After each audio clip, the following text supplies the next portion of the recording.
and I did it, and I got better results. Now, what I discovered, which changed my life and which brought us here today, is I discovered the law of cause and effect.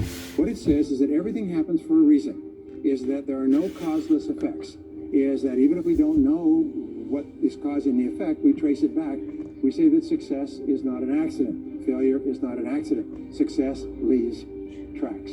So if you just follow the tracks of other successful people, no matter where you're starting from, you eventually get to the same place that they get. How do people succeed in this field? And then I buried myself and immersed myself. I spent hours and hours and hours studying, and then I did what the most successful people did. Interesting point. We say that nature is neutral. In other words, nature doesn't care who you are. It doesn't care if you're tall or short or male or female or black or white, educated or uneducated. Nature doesn't care. Not because they're better, but because they're just following proven success methods. Quick point, nothing works the first time. Okay? Please understand that. Nothing works the first time. What is the average number of times that a person tries with a new goal before they give up? Can you guess? Well, the average is less than one. Because most people give up before they try even once. They say, that's a great goal. I'd love to be financially independent. And then they give up. They don't even try. They say, but I couldn't because of this and because of that and so on. And then they move away to a wonderful place called Someday I'll.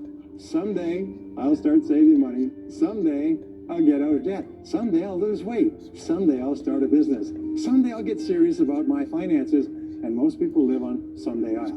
Your job and my job is to vote yourself off the island, right? And we start taking control of our lives. Is that there's a series of qualities that self-made millionaires have. If you have these qualities, your success is virtually guaranteed. And if you don't have these qualities, the qualities are learnable. The first is to dream big dreams. Dream big dreams. Practice what is called back from the future thinking and project forward. Develop a vision of yourself as happy, healthy, wealthy, thin. Practice what top people practice, which is what is called idealization. You project forward several years and that you imagine that your life is perfect in every way. Imagine that you have no limitations. Imagine that you have all the time and all the money and all the friends and all the contacts and all the education and all the experience, and that you could be or have or do anything you want in life. If you could, what would it be? If your life were perfect in 5 years, what would it look like? How much would you be earning? How much would you be worth?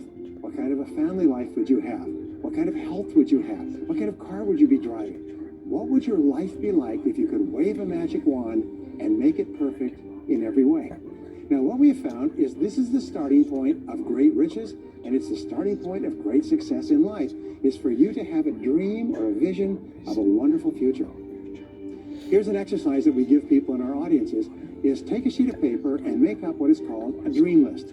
Now, imagine this is kind of like a kid's Christmas list, and that it just allows you to just run wild and just write down everything that you could think of that you could possibly want. I had a friend who I taught this to, and he got so excited about it, he bought a spiral notebook, and he began writing. And he'd go through the newspaper, and every single thing he saw in the newspaper that was nice, he wrote it down as goal.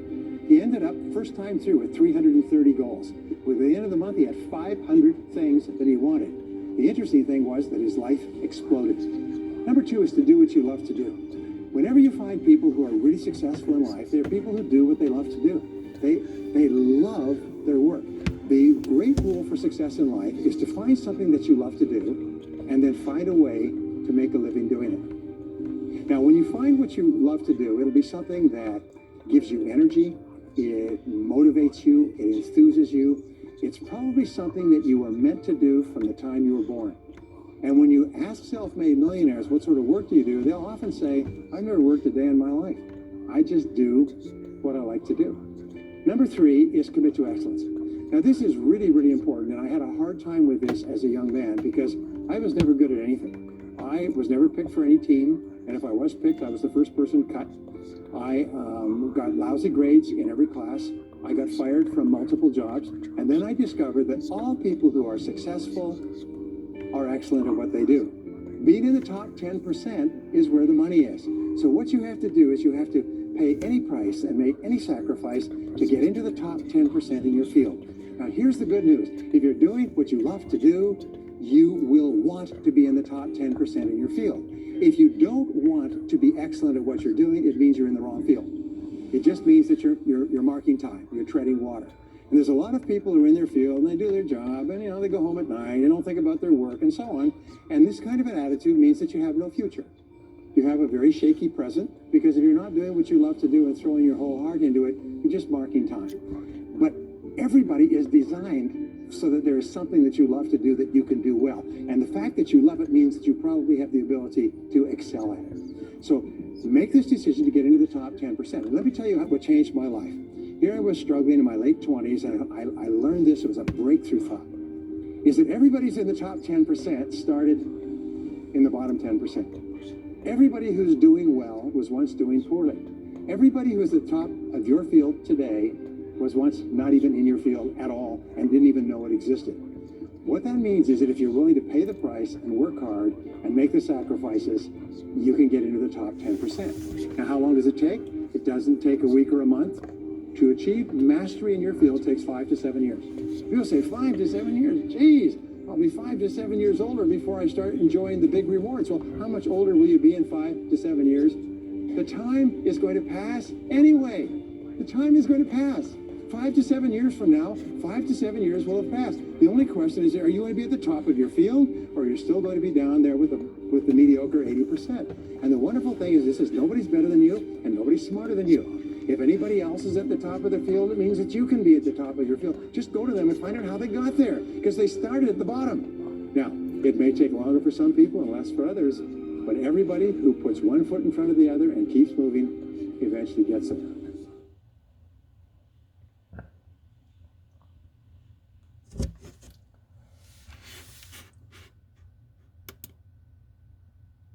Today, I just listening one video. This is it. I will do another my job. Let's move on.